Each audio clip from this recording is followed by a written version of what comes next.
അവതരണത്തിലൂടെ എത്തി പിന്നീട് സോഷ്യൽ മീഡിയയിൽ ശ്രദ്ധ നേടി ഇപ്പോൾ മലയാളി പ്രേക്ഷകരുടെ പ്രിയങ്കരിയായി മാറിയ നടിയും അവതാരികയുമൊക്കെയായ മീനാക്ഷി ഉടൻ വിവാഹം കഴിക്കാൻ പോകുന്നു എന്നാണ് ഇപ്പോൾ അറിയാൻ സാധിക്കുന്നത്.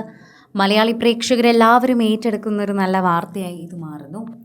അമ്മയുടെ പഴക്കമുള്ള, ശരിക്കും പറഞ്ഞാൽ 26 വർഷത്തോളം പഴക്കമുള്ള വിവാഹ നിശ്ചയ സാരിയാണ് ഇപ്പോൾ താരം ഉടുത്തിരിക്കുന്നത്.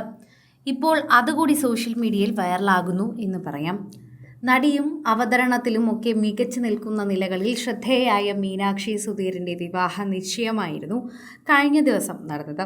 ഫോട്ടോഗ്രാഫറായ കാർത്തിക് നായരാണ് മീനാക്ഷിയുടെ പ്രതിശുദ്ധ വരൻ. നീണ്ട നാളത്തെ പ്രണയത്തിന് ശേഷമാണ് മീനാക്ഷിയും കാർത്തിക്കും വിവാഹിതരാകുന്നത്. വിവാഹ നിശ്ചയത്തിന് താൻ അണിഞ്ഞ സാരിയുടെ കഥ പറഞ്ഞ് മീനാക്ഷി പങ്കുവച്ച ഒരു കുറിപ്പാണ് ഇപ്പോൾ കൂടുതൽ ശ്രദ്ധ നേടുന്നത്. സോഷ്യൽ മീഡിയയിൽ തന്നെ ഈ കുറിപ്പ് വളരെയധികമാണ് വൈറലാകുന്നത് എന്നുകൂടി പറയാം. ആരാധകർ വളരെയധികം സ്നേഹത്തോടെ കാണുന്ന ഒരു വീഡിയോ കൂടിയാണിത്. എൻ്റെ അമ്മയുടെ 26 വർഷം പഴക്കമുള്ള വിവാഹ സാരിയാണ് മീനാക്ഷി എൻഗേജ്മെൻറ്റ് ചടങ്ങിന് ധരിച്ചത്. അങ്ങനെ ഒരു പ്രത്യേകത കൂടി മീനാക്ഷി ഇതിനെക്കുറിച്ച് പറയുന്നുണ്ട്. പ്രേക്ഷകരെല്ലാവരും അത് കാണുകയും സംസാരിക്കുകയും ചെയ്യുന്നു. വധുവായി വിവാഹ നിശ്ചയത്തിൽ മീനാക്ഷി എത്തിയപ്പോൾ പ്രേക്ഷകരെല്ലാവരും ആശംസകൾ അറിയിച്ചെത്തുന്നതിനോടൊപ്പം തന്നെ താരത്തിൻ്റെ സാരിക്കൊരു പ്രത്യേക പ്രശംസയും നൽകി.